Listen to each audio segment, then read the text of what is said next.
তোমাকে না লেখা চিঠিটা ডাক বাক্সের এক কোণে, সাদা খামের না লেখা নাম এঁকেছে তার গানে। তোমাকে না লেখা চিঠিটা ডাক বাক্সের এক কোণে, সাদা খামের না লেখা নাম এঁকেছে তার গানে।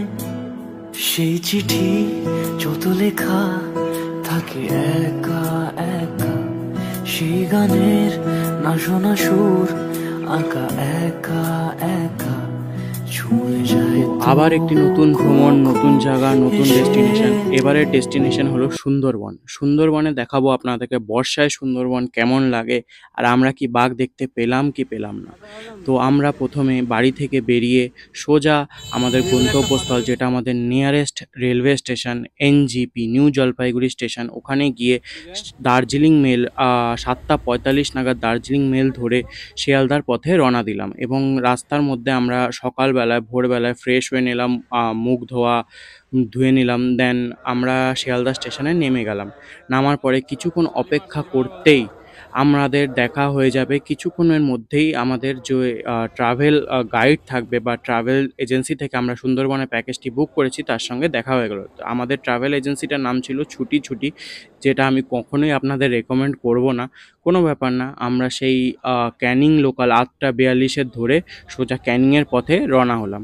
ক্যানিংয়ের পথে রওনা হওয়ার সময় আমরা অপূর্ব দৃশ্য কিছু দেখতে পেলাম, এবং আমরা মজা এবং নানান রকম হাসি মজা করতে করতে ক্যানিং স্টেশনে এসে পৌঁছলাম। ক্যানিং স্টেশনে আসতেই দেখলাম অনেক ভিড়, অনেক লোক, তারাও যাচ্ছে সুন্দরবনে বিভিন্ন ট্রাভেলসের সাথে হাত ধরে।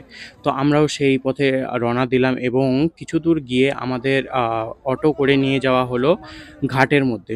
ঘাটটির নাম যথাসম্ভব মনে নেই আমার। তো প্রথমে আমাদের বোটে ওয়েলকাম ড্রিঙ্কস অ্যান্ড লুচি, কাশ্মীরি আলুর দম, মিষ্টি এসব দেওয়া হলো।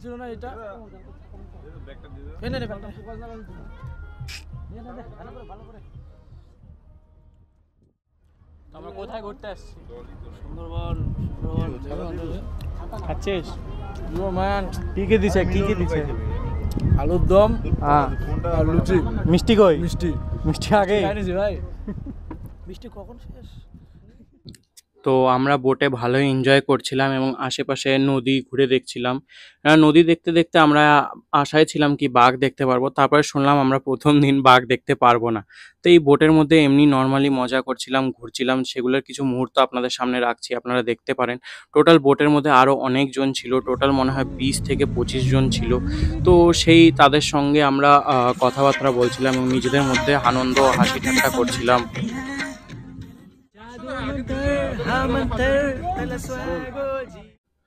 তো ইতিমধ্যেই আমাদের ট্যুর এজেন্সি থেকে জানানো হলো আজকে আমরা দুটো জায়গা ঘুরতে যাব। দুটো জায়গার মধ্যে একটি হ্যামিল্টন বাংলো আর একটি হলো বেকন বাংলো। এই দুটো জায়গায় শুনেছি, এক জায়গায় মানে রবীন্দ্রনাথ ঠাকুরের মূর্তি রাখা আছে, মানে স্ট্যাচু বানানো আছে, সেটা দেখাবো। তার আগে আমি বোটটিকে আপনাদের কিছু ঘুরিয়ে দেখিয়ে দিই। বোটটি ছিল, আমাদের বোটটির নাম ছিল লা ফিয়েস্তা, এমভি লা ফিয়েস্তা। এমভি মানে কিছু একটা মানে হচ্ছে, যেটা ট্যুর গাইড আমাদেরকে বলেছিল, কিন্তু আমার সেটা মনে নেই। তো এখানে ট্যুর গাইড দেখছেন, ইনি হলেন ট্রাভেল ম্যানেজার আমার, আর ইনি হলেন আমাদের ক্যাটারিং এর খাবার। তো ইনাকে প্রথমে আমি জল চেয়ে নিলাম। খাবার কি আছে বলে দাও, মেনুটা চেক করে। দুপুরে বলো তো কি আছে খাবার।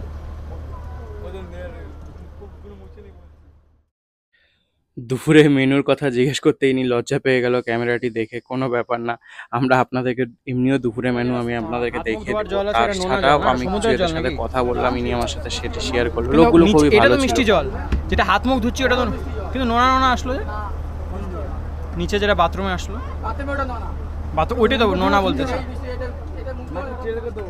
মুখ ধোয়া এটা মিষ্টি, নিচেরটা নোনা। কিছু হয়েছে ওর জন্য।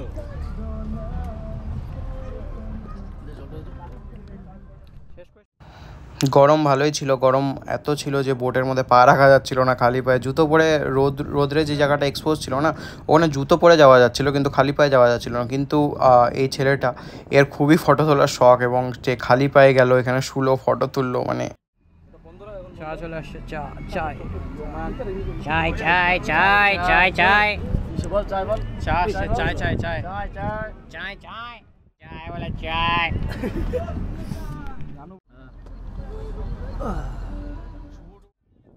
ও ছাতাটা দিস, ছাতাটা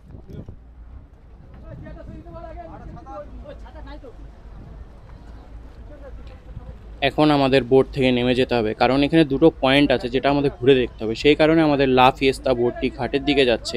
ঘাটের দিকে যাওয়ার পরেই আমাদেরকে বোট থেকে নামতে হবে এবং ডাঙায় উঠে আসতে হবে। আর দুটো পয়েন্ট আছে এখানে, হ্যামিল্টন বাংলো আর বেকন বাংলো। এই দুটো পয়েন্ট আমাদেরকে এখন এই ট্যুর এজেন্সি ঘুরে দেখাবে।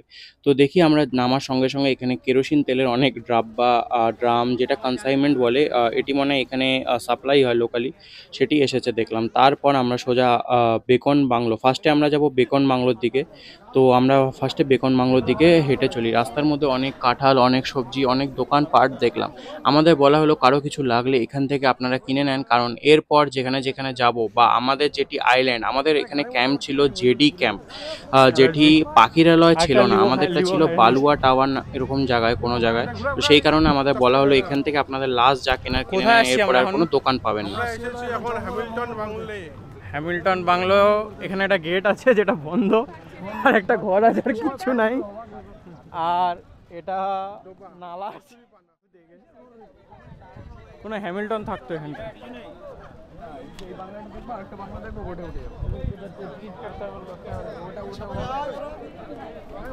এটাই বাংলো যেটা বন্ধ, কেউ নেই ওখানটায়। আর এ সাইডে একটা গেট দেখা যাচ্ছে, দেখি গিয়ে। বাংলোর মধ্যে খুব একটা কিছু ছিল না, আশেপাশে কিচ্ছু নেই, একটি ডোবা কচুরিপানা আর একটি খালি ধুধু মাঠ। শুধু এই একটি বাড়ি কাঠের ছিল, যেটি জলের থেকে বাঁচানোর জন্য পিলার সিস্টেমে বানানো হয়েছিল। নিচে ছিল কাঠের গাছের পিলার, যেটা যতদূর মনে হয় অর্জুন, যদি আমি শিওর না তাও। আর এদিকে গোসাবা বলে সবাই হাসি ঠাট্টা করছিল কি গরু চড়ছে। জায়গাটার নাম গোসাবা আইল্যান্ড, আমি আপনাদের প্রথমে বলতে পারিনি বা ভুলে গেছিলাম। জায়গাটার নাম গোসাবা আইল্যান্ড, কিন্তু এই পয়েন্টটি ঘুরে দেখার মতন, সেমন এনজয় করার মতন কিছু নেই, একটি নর্মাল পয়েন্ট। এরপর যেই পয়েন্টে আমরা যাচ্ছি ওখানে ঘুরে দেখার মতন অনেক কিছু আছে। তো ওখানে 10 টাকার টিকিট লাগে, আমরা 10 টাকার টিকিট কেটে এখানে ঢুকে পড়লাম প্রথমে। আর এখানে একটি ছিল রবীন্দ্রনাথের স্ট্যাচু বানানো ছিল, আর বেশ সুন্দর পার্কের মতন জায়গাটি ছিল, একদম সুন্দর ঘাস, অনেক লোক ফটো তোলার জন্য। আপনি এখানে ভালো জায়গা, আগের জায়গাটার মধ্যে ফটো তোলার মতন কিচ্ছু ছিল না। আমরা 1-2টো ফটো তুলেছিলাম, কিন্তু এই জায়গাটি ছিল খুবই সুন্দর। এইখানে ফটো তুলতে আমাদের খুব ভালো লাগলো। চারিদিকে খুব পরিষ্কার তো দেখেন জায়গা থাকে, কিন্তু লোকজন গিয়ে জায়গাটি নোংরা করে। কিন্তু হালকা হালকা বৃষ্টি পড়ছিল বলে আরেকটি, তো বৃষ্টির কারণে একটি আলাদাই মজা আমরা ফিল করছিলাম। এখানেও একটি ডোবা ছিল যেটার মধ্যে অনেক কচুরিপানা ছিল, কিন্তু তুলনামূলকভাবে এই জায়গাটি আগের জায়গা থেকে অনেক ভালো। আর 10 টাকা দিয়ে টিকিট কেটে ঢোকা ওয়ার্থ ইট। তো এখানে অনেক লোক ফটো তুলছিল, আর জায়গাটায় খুব ভিড়ও ছিল। আর আমাদের যে ট্যুর এজেন্সি ছিল ওখান থেকে বারবার ডাক পড়ছিল, কারণ আমরা অনেক লেট করে ফেলেছিলাম রাস্তায়। তো আমরা সেই জন্য ট্যুর এজেন্সির কথা তাও একটু অমান্য করেই আমরা ঘুরে বেড়াচ্ছিলাম। ঘুরে বেড়াতে আমাদেরও মজা লাগছিল, কিন্তু লেটও হচ্ছিল। কিন্তু তারা খুবই ভালো ছিল, আমাদের বেশি তাড়া দিচ্ছিল না। তো সবাই এখানে ফটো তুলছে, আনন্দ করছে। তো এই পার্কের মধ্যে আজকে বলেছিল ট্যুর এজেন্সি বাঘ দেখতে পারবো না, কিন্তু আমরা একটি কৃত্রিম বাঘ দেখলাম, ওতে খুশি হলাম না, কারণ কৃত্রিম বাঘ দেখে আমাদের এখানে সফল হবে না, আমাদের ট্যুর সফল হবে না। আমাদের দেখতে হবে আসল বাঘ, যেটা আমরা দ্বিতীয় দিনে দেখার খুব বেশি সম্ভাবনা আছে। কারণ দ্বিতীয় দিনে আমরা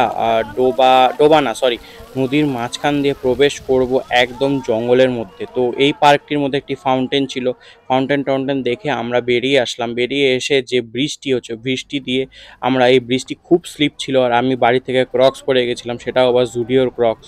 তো খুবই স্লিপ কাটছিল। তো আমি রেকমেন্ড করবো আপনারা যখনই সুন্দরবন যাবেন একটি ভালো গ্রিপওয়ালা জুতা নিয়ে যাবেন, যাতে আপনাদের পা স্লিপ না হয় এবং কোনো দুর্ঘটনা না ঘটে। আমি খুবই সাবধানে পা টিপে হাঁটছিলাম আর বোটের দিকে যাচ্ছিলাম। আমাদের বোটটি লা ফিয়েস্তা এটি অন্য একটি ঘাটে দাঁড়িয়েছিল, আমরা যেখানে নেমেছিলাম ওই ঘাটে না, একটি অন্য ঘাটের আমি দাঁড়িয়ে আছে।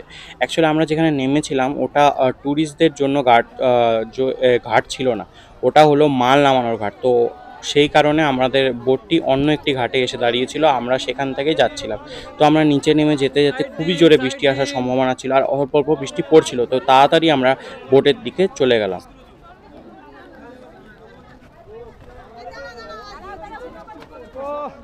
লিগামেন্ট ছিঁড়ে জাম মারছে।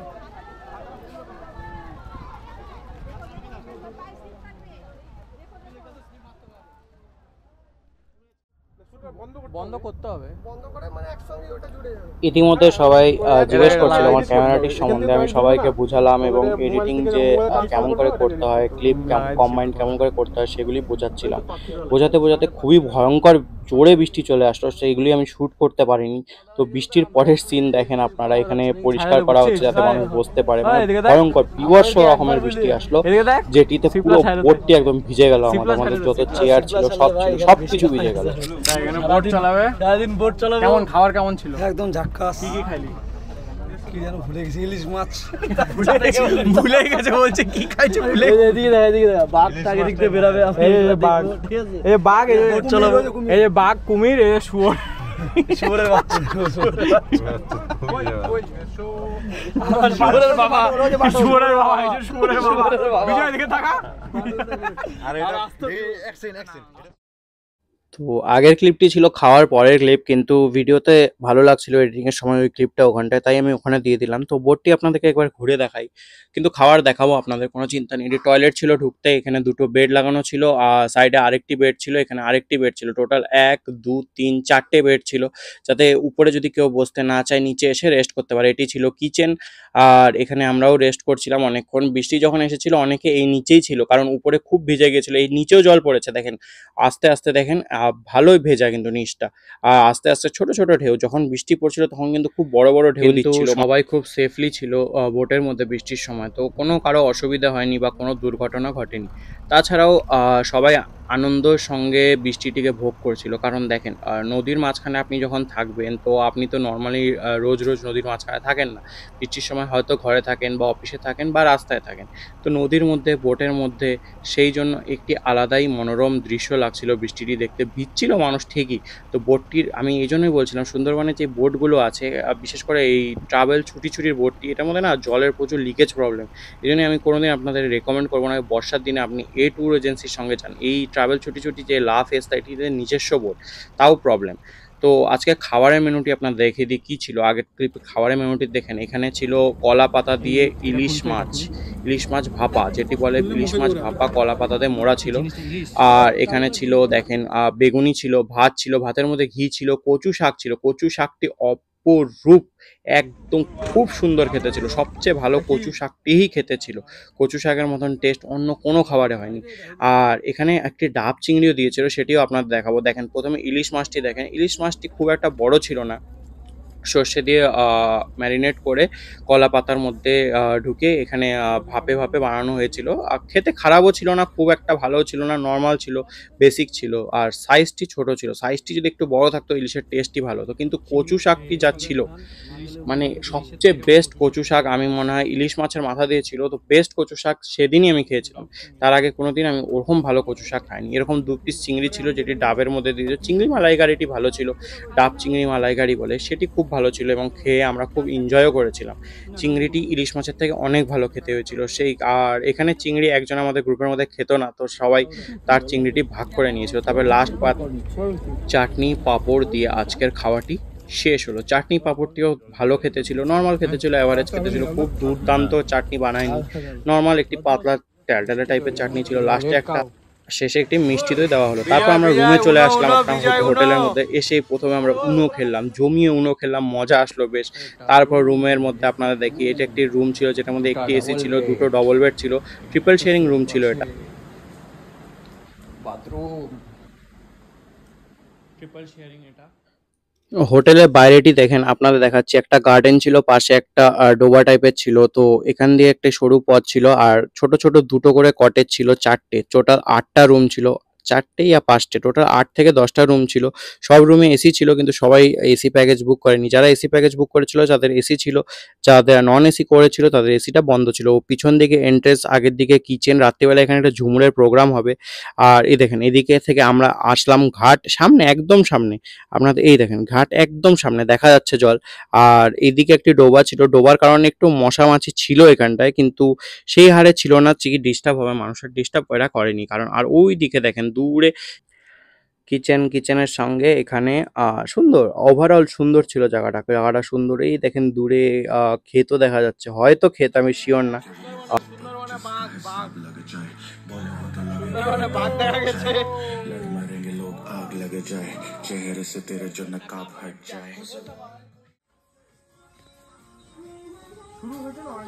গান হচ্ছে তো।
এখন ঝুড় নাচ হবে, রুমের মধ্যে ঝুড় নাচ হবে।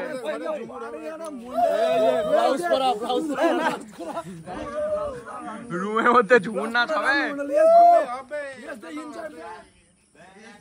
ঝুড় নাচ শেষ করে আমরা রুমে গিয়ে নিজেদের মতো নাচানাচি করে পোলাও মাংস স্যালাড খেয়ে আজকের দিনটি শেষ করলাম। আর আপনাদেরকে ইলিশগুলো একবার দেখিয়ে দিই। ইলিশগুলো দেখেন, এখানে শেষ হলো সুন্দরবনের ডে 1, ডে 2 শীঘ্রই আসবে।